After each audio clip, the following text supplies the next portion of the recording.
로마서 9장부터 11장까지는 자신의 민족 유대인들에 대한 구원의 문제를 집중적으로 다루고 있습니다.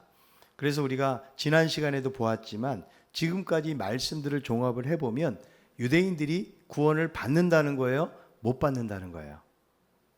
기억이 나십니까? 안 나십니까? 우리가 지난 시간에도 잠깐 보았는데 유대인들은 하나님을 향해서 특심한 열심이 있었어요. 근데 문제는 무엇인가 하면 하나님에 대한 바른 지식이 없었다는 거죠.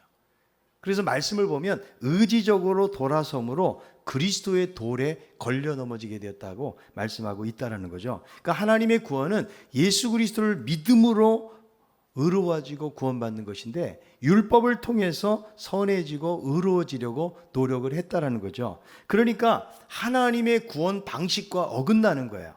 우리가 구원을 받으려면 인간 스스로는 구원받을 수가 없고 하나님의 방식대로 가야 구원을 받는 것인데 자기들의 생각을 가지고 구원에 이르고자 했다라는 거죠.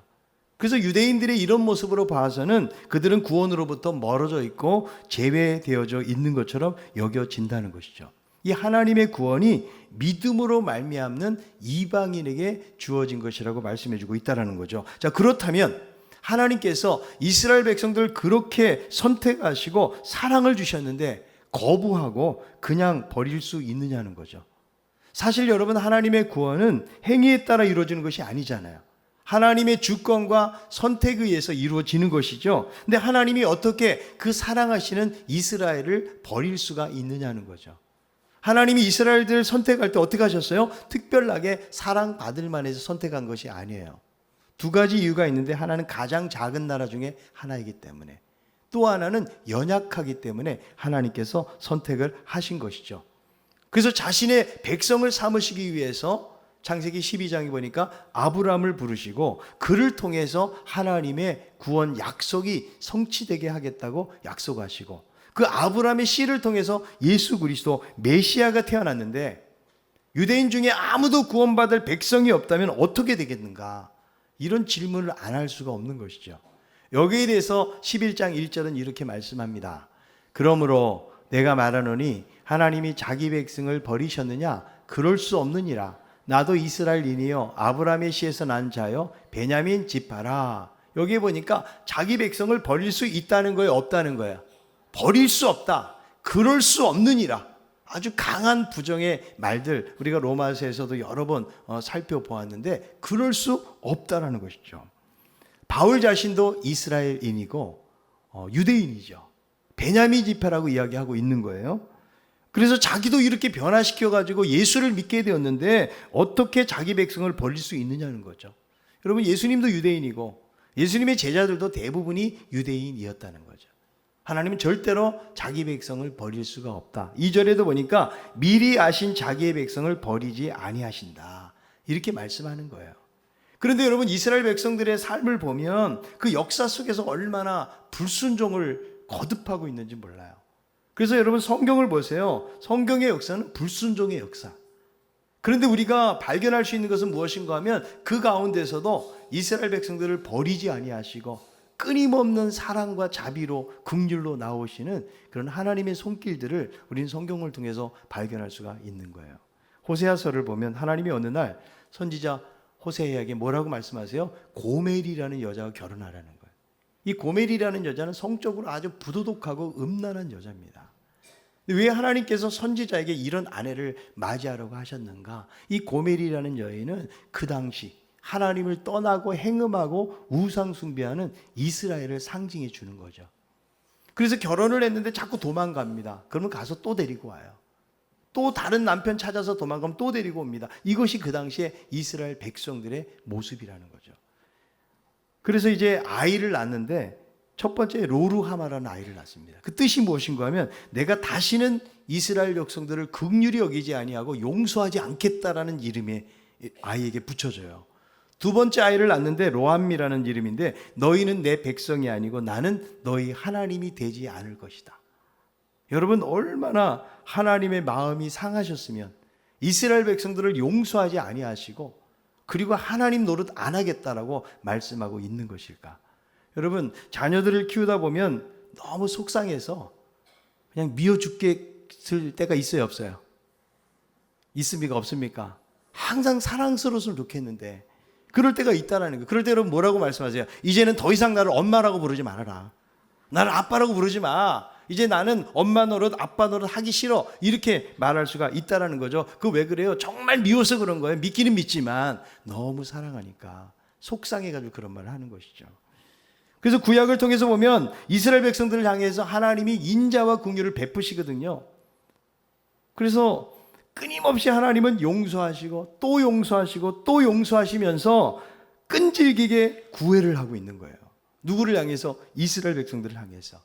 그런데 얼마나 이들이 불순종하고 말을 안 들으면 그 사랑 많으신 하나님께서 너희는 내 백성이 아니라고 말씀하시고 하나님 노릇 안 하시겠다고 말씀하셨을까요? 그래서 여러분 이스라엘 백성들의 삶을 통해서 볼 때는 하나님은 버리실 수밖에 없다. 그러나 그럼에도 불구하고 하나님은 자기 백성을 버리지 아니하신다는 거예요. 사무엘상 12장 22절 여호와께서는 너희를 자기 백성으로 삼으신 것을 기뻐하셨으므로 여호와께서는 그의 크신 이름을 위해서라도 자기 백성을 버리지 아니하실 것이요. 성경에 여러 군데서 보면은 하나님께서 때로는 이렇게 마음에 크게 상심하시지만 절대로 버리지 않겠다라는 말씀이 나오거든요. 여러분 이 말씀이 우리들에게도 큰 위로가 되는 거예요. 여러분 하나님이 여러분을 얼마나 예뻐하실까요? 우리가 아멘이라고 말할 수 있지만 뭐가 예뻐요? 예쁘기는. 정말 우리가 여러분 사는 모습대로 하나님이 판단하신다면 버렸어도 진작 버렸어요. 그런데 하나님이 버리시지 않는 이유가 있다는 거예요. 자기의 이름을 위해서. 자기의 명예를 걸고 하나님의 백성들을 주권적으로 선택하셨기 때문에 버리지 아니하신다라고 말씀해주고 있다라는 것이죠. 시편 23편에도 보니까 자기 이름을 위하여 의의 길로 인도하시는 도다. 그래서 미리 그들의 불순종을 아시고 그들의 연약함을 아셨지만 하나님이 자신의 주권 가운데서 선택하셨기 때문에 자신의 백성을 절대로 버리지 아니하신다. 자, 하나님은 백성을 만드시고 이제 가나안 땅을 약속하셨거든요. 여러분 가나안 땅을 준 이유도 성경은 이렇게 말씀하는데요. 신명기 9장 6절에 있는 말씀 보겠습니다. 그러므로 내가 알 것은 내 하나님 여호와께서 내게 이 아름다운 땅을 기업으로 주신 것이 내 공의로 말미암음이 아니니라. 너는 목이 곧은 백성이니라. 이 목이 곧았다는 말이 여러 번 나와요. 이것도 뭐예요? 불순종한 백성들을 표현해 주는 거예요. 교만한 하나님 말씀을 듣지 않는.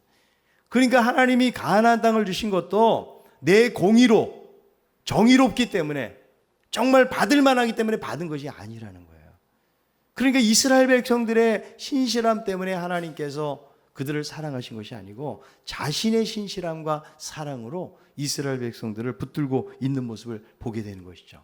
그래서 복음을 거역한 이스라엘이지만 하나님은 자기 백성을 버리지 아니한다라고 말씀하는 거예요.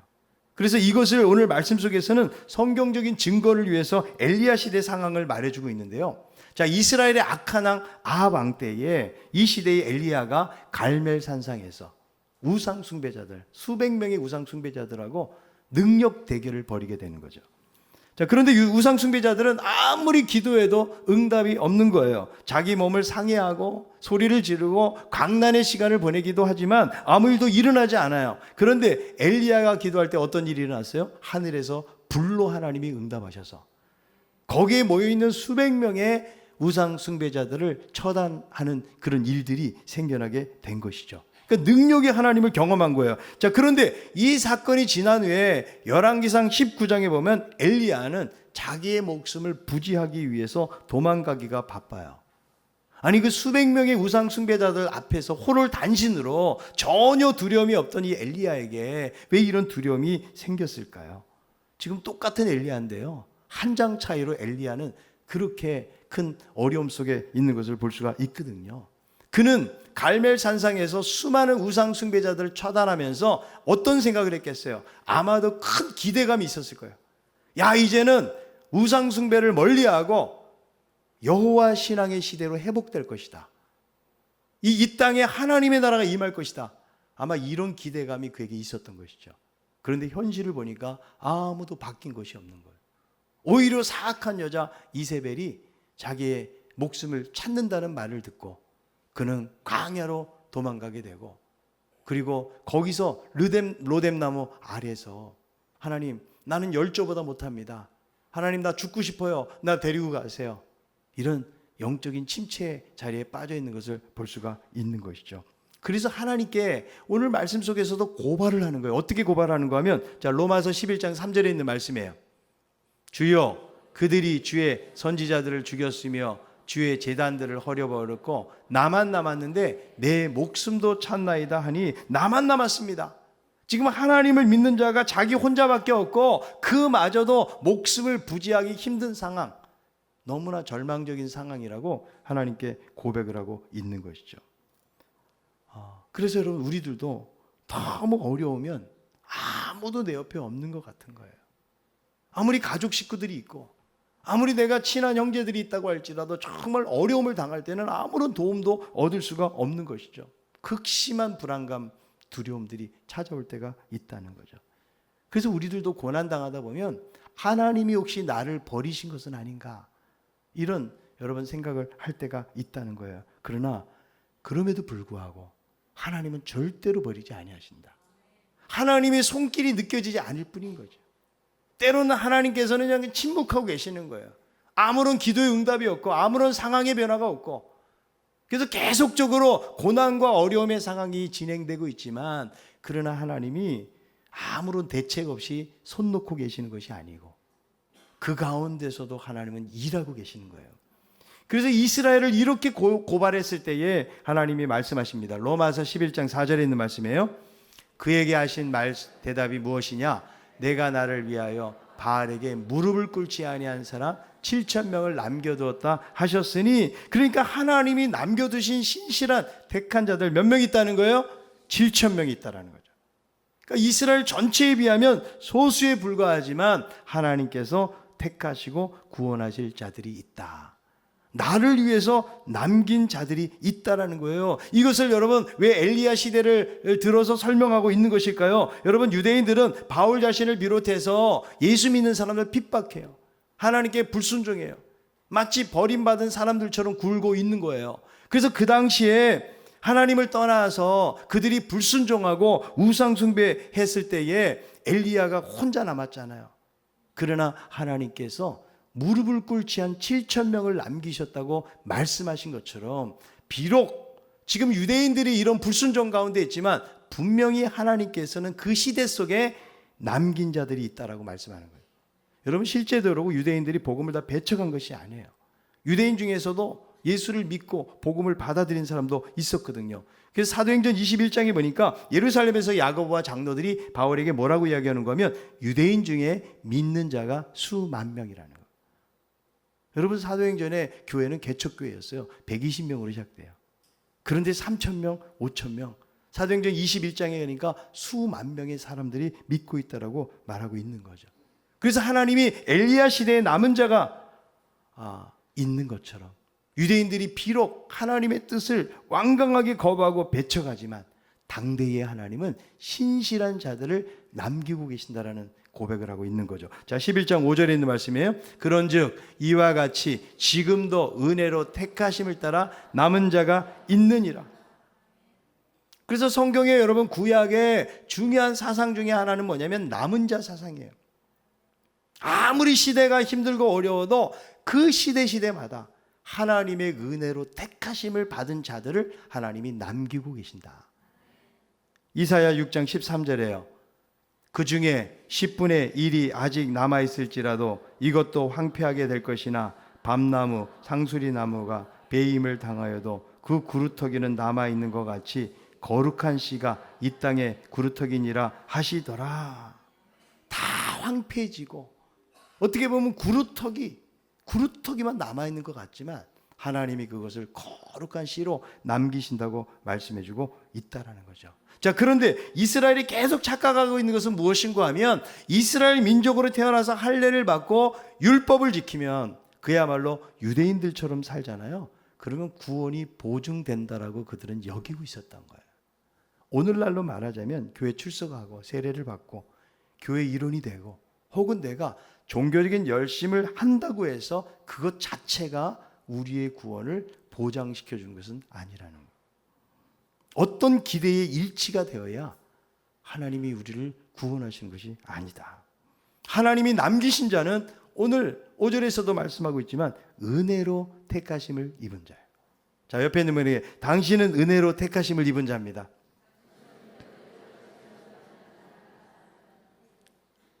그러니까 여러분, 은혜로 택하심을 입은 남겨진 자들인 거예요.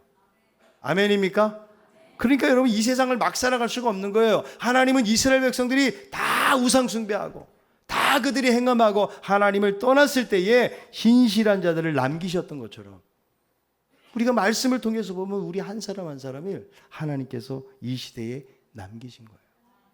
여러분, 왜 하나님이 야곱을 선택하시고 에서를 선택하지 않으셨을까요? 이미 그들은 뱃속에서 결정이 됐어요. 장자가 유업을 받아야 되는데 장자가 차자를 섬긴다라고 말씀하셨거든요. 근데 여러분, 야곱의 생애를 보세요. 야곱이라는 사람이 막 진실하고 하나님 잘 섬긴 사람이 아니에요. 어떻게 보면 인간적인 속임수도 잘하고 기회주의적이고 그야말로 사기꾼. 그런데도요, 하나님은 야곱이 가는 곳마다 함께 하세요. 그의 인생의 위기마다 나타나셔서 도와주고 떠나지 아니하시는 그런 모습을 볼 수가 있는 거예요. 그러니까 여러분, 야곱이 세상적으로 잘나고 괜찮고 스펙이 좋고 외모가 좋아서 그런 것이 아니고 하나님이 그냥 사랑하시는 거예요. 여러분, 이것이 하나님의 은혜인 줄로 믿습니다. 하나님이, 한번 따라하세요. 하나님이 나를 그냥 사랑하신다. 아무런 이유가 없는 거예요. 하나님이 우리를 사랑하시는 것은요. 근데 우리는 이 세상을 살아가면서는 아무나 사랑을 할 수가 없어요. 뭐 그럴듯한 이유와 조건을 가지고 있어야 사랑하는 것이죠. 그래서 누군가가 나에게 와서 사랑을 준다고 그래도 우리는 사랑을 받을 수가 없어요. 뭔가 그럴 만한 이유가 있어야 사랑을 받는 것이죠. 여러분, 하나님도 그렇다라고 여길 수 있지만 하나님은 우리들을 조건 없이 사랑하세요. 아멘. 로마서 5장에 보니까 우리가 아직 죄인 되었고 우리가 아직 연약하고 우리가 원수 되었을 때에 우리를 사랑하셨다. 그래서 예수 그리스도를 우리에게 보내셨다라고 말씀해주고 있다라는 거죠. 여러분, 우리가 하나님께서 왜 나를 사랑하시는지 한번 묵상을 한번 해보세요. 저는 이것을 묵상할 때마다 하나님이 우리 신강교회 안에서도 볼 때 나만큼 사랑하는 사람이 없구나. 이게 착각입니까? 여러분은 어떠세요? 하나님이 정말 이 많은 사람들 중에서 나를 그래도 가장 사랑하시구나. 좀 더 확대해서 보면 이 세상에서 나처럼 사랑하는 사람이 없구나. 여러분, 이렇게 고백할 수 있습니까? 그런데 여러분, 하나님의 사랑을 알잖아요. 하나님, 나는 안 사랑하면서 왜 저 사람 저렇게 사랑해요? 이 사람은 하나님의 사랑을 제대로 깨닫지 못한 사람이에요. 왜냐하면 하나님의 사랑은 차별이 없는 사랑이에요. 누구에게나 자신을 주신 거예요. 이 하나님의 사랑을 우리 가운데서 못 받을 자는 한 사람도 없는 거예요. 나는 못 배워서 하나님 사랑을 못 받는다, 이런 것이 없어요. 나는 외모가 제대로 자랑할 만하지 못하기 때문에 내가 사랑을 못 받는다. 나는 너무 가난해서 하나님을 사랑을 못 받는다, 이렇게 말할 사람은 없다라는 거예요. 내가 하나님을 멀리하거나 믿음으로 받아들이지 않거나 내가 잘 몰라서 그런 거죠. 여러분, 주님이 죄인들을 위해서 십자가에 죽으셨잖아요. 바로 선택된 모든 백성들을 위해서 죽으셨는데 개인적으로 적용을 하면 순전히 나를 위해서 죽으신 거예요. 한번 따라합시다. 예수님은 우리를 위해 죽으신 것이 아니고 나를 위해 죽으신 것이다. 개인적으로 적용을 해요. 한 사람 한 사람이 이거를 내가 믿는 거예요. 내가 믿으면 나처럼 하나님의 사랑을 독차지하고 있는 사람은 없는 거예요. 아멘입니까? 우리는 여러분, 세상을 살면서 하나님의 사랑, 그런 그냥 세상적으로 형통하고 잘되고 복받고 이런 사람이 하나님의 사랑을 크게 받는다고 여기지만 여러분, 그것을 성경이 그렇게 말하지 않아요. 하나님이 나를 위해서 자신의 독생자를 보내셨다는 거예요. 나하고 맞바꾼 거예요. 그래서 우리는 한 사람 한 사람이 얼마짜리인지 아세요? 예수님 짜리 정도가 됩니다. 그 정도로 가치 있다는 거예요. 그래서 여러분, 이걸 뭐라고 이야기해요? 은혜라고 하는 거예요. 내가 잘해서가 아니고 잘나서가 아니에요. 내가 이 세상 사람들보다 좀 착하게 살아서가 아니라는 거예요. 하나님이 은혜 가운데. 그래서 여러분, 은혜는 공로가 아니에요. 행위로 얻을 수 있는 것이 아니라는 거예요. 하나님이 우리의 자잘못을 따지지 않고 우리 모든 모두에게 부어주시는 사랑을 말해주고 있다라는 거죠. 그런데 여러분, 사람은요, 자기가 일한 만큼 보상을 받으려고 해요. 그래서 이렇게 은혜로 구원받았음에도 불구하고 자신이 수고하고 잘한 것에 대해서는요, 공로의식이 생긴다는 거예요. 우리 중에 내가 내 의로 천국 간다 이렇게 말할 사람은 아무도 없어요. 그럼에도 불구하고요, 내가 부모로서 어떤 의의를 가질 수 있는가 하면, 내가 옳은 결정을 하고 자녀들을 잘 키웠다면 자녀들 잘 키우지 못한 부모를 보면서 최소한 나는 저런 엄마보다 저런 아빠보다 내가 낫다, 이런 의의를 갖는 거예요. 여러분, 지식적인 의의가 뭐겠어요? 내가 남보다 책도 많이 읽고 말도 잘하고 좀 문화적으로 고상하고 세련된 삶을 산다면, 그러면 나는 다른 사람들보다 우월하다, 다른 사람들은 나보다 무식하다, 이렇게 여기면 자기에게 지식적인 의의가 있는 거예요. 내가 다른 사람을 뭔가 도와주고 여러분 구제를 하는데 그러지 못한 사람들 보면, 내가 얼마나 사랑이 많은지 몰라, 내 안에 이런 의의가 있다고요. 여러분, 율법적인 의의가 뭘까요? 나는 술도 안 먹고 담배도 안 펴. 여러분, 그게 다가 아니에요. 우린 술 안 먹고 담배 안 피면서도 하나님의 의의를 저버릴 때가 얼마나 많이 있어요. 그것 자체가 우리를 선한 그리스도인으로 만들어주는 것이 아니라는 거예요. 근데 내가 율법적으로 내가 선하게 살기 때문에 그래도 다른 사람보다는 괜찮다라고 여기는 마음이 있을까요, 없을까요? 그것은 여러분, 정말 딴청 안 하고 열심히 교회 다니고 신앙생활 하는 사람들 안에, 우리 안에 독버섯처럼 생겨날 수 있다라는 거예요. 최근에 여러분, 화성 연쇄살인 이춘재의 사건을 보면서 모든 사람이 충격이에요. 어떻게 그렇게 엄청난 일이 벌어질 수 있을까? 수십 년 만에 이것이 드러나기 시작하면서, 그렇다면 여러분, 한 사람도 그 사람을 이해하려고 하는 사람은 없을 거예요. 저 나쁜 놈이라고 그러죠. 그런데 여러분, 성경을 보니까 형제를 미워하는 자는 살인하는 자는, 우리 여기 연쇄살인범들 많아요. 우리 모두가 내가 마음으로 악한 계획을 하고 하나님을 향한 바른 태도를 가지지 않고 하나님보다 세상에 있는 어떤 것을 더 의지하고 살아가면 우리는 여러분 우상 숭배하고 있는 거예요. 그래서 나도 모르는 사이에 우리가 더 예수 믿음으로 겸손해지고, 이 하나님의 구원이 선물이기 때문에, 은혜의 선물이기 때문에 더 낮아진 자세로 살아야 되는데, 내가 그래도 이 사람들보다는 선하고 의롭다 여기는 마음들 때문에 다른 사람을 비판하고 정죄하는 자리에 가고 있다면, 여전히 여러분 내 안에서 이 의가 자라나고 있는 거예요. 여러분, 우리가 구원을 받는 것은 순전히 은혜예요. 행위로 받는 것이라면 이것은 은혜라고 말할 수가 없다라는 거죠. 여러분, 내가 열심히 신앙생활 해가지고 만약에 천국 가보세요. 그러면 내가 잘해서 간 거죠.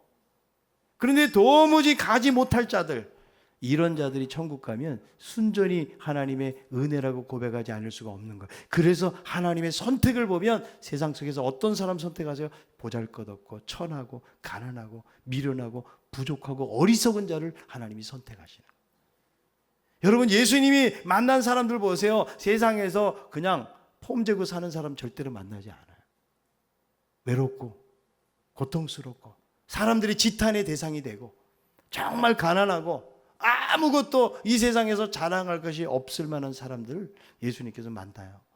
그들하고 함께 식사를 하면서 이들이 먼저 하나님 나라에 들어가게 된다라고 이야기하고 있죠. 이것은 무엇을 말해요? 나하고 이렇게 교제하는 자들이 하나님 나라의 주인이 된다는 거예요. 그래서 여러분, 하나님의 은혜가 큰 거예요. 우리가 대단해가지고 구원을 받는다 그러면 하나님의 은혜가 별로 감사하지 않을 거예요. 그러나 여러분, 우리는 내 자신을 볼 때 우리는 죄인이에요. 이 죄로 인해서 다 사망이라는 그런 심판, 형벌의 자리에 들어가야 돼요. 영원한 죽음의 자리에 이르는 거예요. 그런데 예수님이 대신 담당해 주심으로 보잘것없는 우리들을 구원해 주셨기 때문에 우리들은 여러분 이 구원의 은혜에 감사하는 삶을 살아야 된다라는 거예요. 그런데 유대인들은 이런 삶을 살지 못하는 거예요. 7절에 은혜로 그 구하는 것을 얻지 못했다. 왜 그래요? 은혜로 얻어지는 것을, 그 예수 그리스도를 받아들이고 믿어야 되는데 자신들의 행위로 얻으려고 했기 때문에 그렇다는 거죠. 그래서 대다수의 유대인들이 완악해졌다라고 말하는 거예요. 그런데 이 사도 바울은요, 자신의 민족의 미래에 대해서 어떻게 될지에 대한 고민을 많이 한 거예요. 과연 그렇다면 이 유대인들이 어떻게 되는 것인가? 하나님이 선택을 하셔가지고 그들을 완악하게 하시고 결국 심판받게 하시려고 하나님이 이렇게 선택하셨는가? 그들이 완악하게 된 이유에 대해서 몇 가지를 설명해 주는데요. 첫 번째는 완악해지고 멀어진 유대인들이 있는 이유는 뭐냐면 유대인들 때문에 이방인에게 복음이 증거되었다는 거예요. 그들이 만약에 믿었다 그러면 우리들 다 이방인이고 구원받을 수가 없어요. 근데 유대인들이 완악해지고 복음을 거절함으로 말미암아 우리 모두에게 복음이 오게 되는 결론을 맺게 됩니다.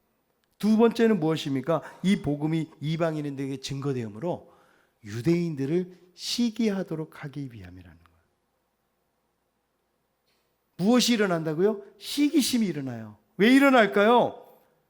정말 하나님의 복을 받아야 될 유대인들은 버림을 당하고 있는 거지만 지옥의 땔감 정도로 여겼던 이방인들이 예수 믿고 변화되고 회복되는 모습을 보면 어떤 마음이 생기는 거예요? 이 안에 시기하는 마음이 생겨나게 된다는 거예요. 그래서 여러분 17절의 이하에도 말씀하고 있지만 이방인들은요 돌 감람나무였어요. 산에서 들에서 자라는 야생의 돌 감람나무인데 이것이 참 감람나무에 연결이 돼가지고 이제는 참 이스라엘이 되었다라고 말씀해주고 있다라는 거예요. 이것을 보면서 유대인들이 자극을 받고 불신을 버리고 하나님께로 돌아오도록 하기 위함이라고 말씀해주고 있다는 거예요. 그래서 여기서 여러분 시기한다는 것은 뭐냐면 죄악을 유발하는 것이 아니고 선한 시기감을 말하는 거예요. 선한 시기감.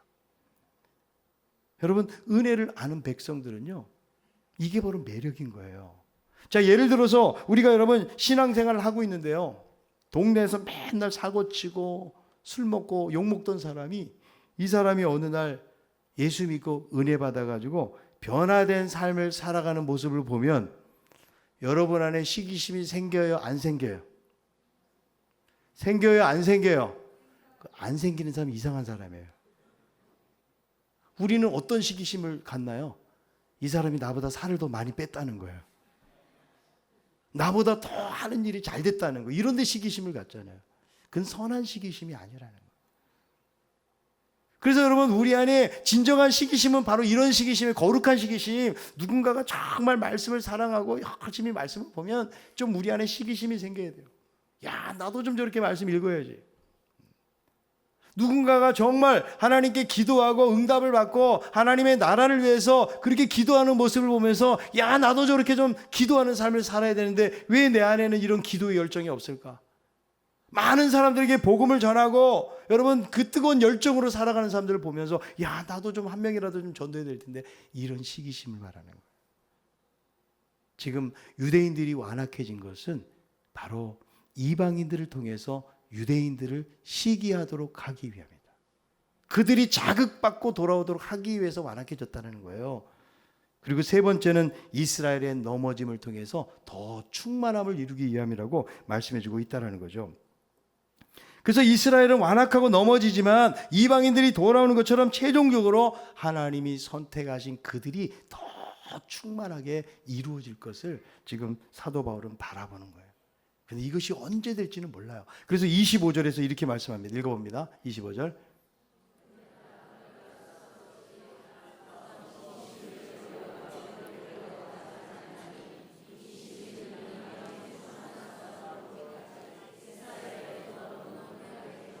자, 이 신비가 무엇인가 하면 이방인의 충만한 수가 들어오기까지라는 표현이라는 거죠. 그때까지 이스라엘의 완악함은 계속된다는 거예요. 그럼 이방인의 충만한 수는 뭘까요?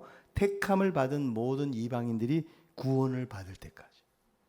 그러니까 하나님이 정해놓으신 충만한 수가 차게 되잖아요. 그때 온 이스라엘이 구원을 받게 된다는 거예요. 그런데 여기서 여러분 온 이스라엘은 여러 가지 해석이 있거든요. 단순히 이스라엘 민족 전체를 말하는 것이 아니고요, 그리스도를 믿는 이방인들뿐만 아니라 유대인들이 돌아오게 된다. 은혜 가운데 선택을 받은 자들, 유대인들 가운데서 대대적으로 회심하고 돌아오는 역사가 분명히 있을 것을 성경은 예견하고 있다는 거예요. 여러분 예수님도 어떤 말씀하세요? 누가복음 21장 24절이에요. 그들이 칼날에 죽임을 당하며 모든 이방에 사로잡혀 가겠고 예루살렘은 이방인의 때가 차기까지 이방인들에게 밟히리라. 이방인의 때가 차기까지 밟히게 된다. AD 70년에 여러분 예루살렘이 멸망하게 되잖아요. 그러면서 그 나라는 2000년 동안 유대인들은 나라를 잃어버려요. 1948년도에 그들이 독립하잖아요. 그러면서 복음은 어떻게 됩니까? 복음은 예루살렘, 온 유대, 사마리아 땅끝까지 이르게 되는 것이죠. 그래서 여러분 초대교회에 박해받던 그 신자들로 인해서 로마가 변화가 되고 유럽 전역으로 확산이 되고 그것이 여러분 어디로 갔어요? 아메리카로 가요. 아메리카 대륙으로. 그리고는 다시 지금 어디로 옵니까? 한국으로.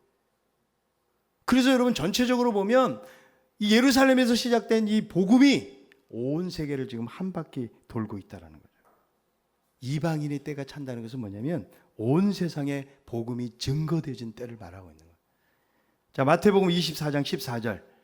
이 천국 복음이 모든 민족에게 증언되기 위하여 온 세상에 전파되리니 그제야 끝이 오리라.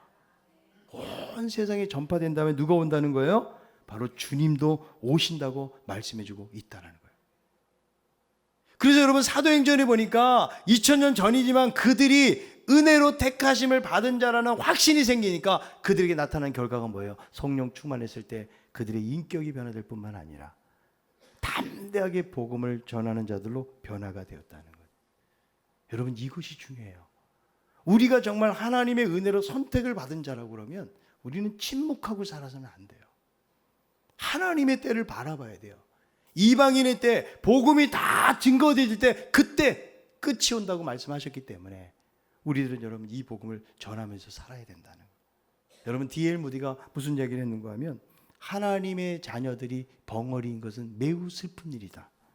부모들이 자녀들이 그렇게 태어나는 것을 재난으로 여긴다. 그런데 하나님의 자녀들 가운데는 벙어리가 많다. 정치, 예술, 과학, 유행에 대해서는 잘 이야기하지만 하나님의 아들에 대해서는 벙어리다. 이런 말 했거든요. 여러분 하나님은 마지막 때에 은혜로 선택한 자를 구원하신 일을 계속하실 거예요. 아멘. 근데 누구를 통해서 일하시는 거예요? 이렇게 선택받고 은혜를 받은 우리들이 세상에 나가서 복음을 전해야 된다는 거예요. 우리가 여러분 전하지 아니하면 어찌 믿으리요?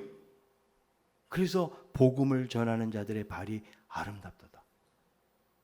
여러분 한 사람 한 사람 말씀을 통해서 볼 때 은혜로 내가 신실하게 택함받고 남은 자라면 이제 여러분들은 선교사로 세상을 나가는 거예요.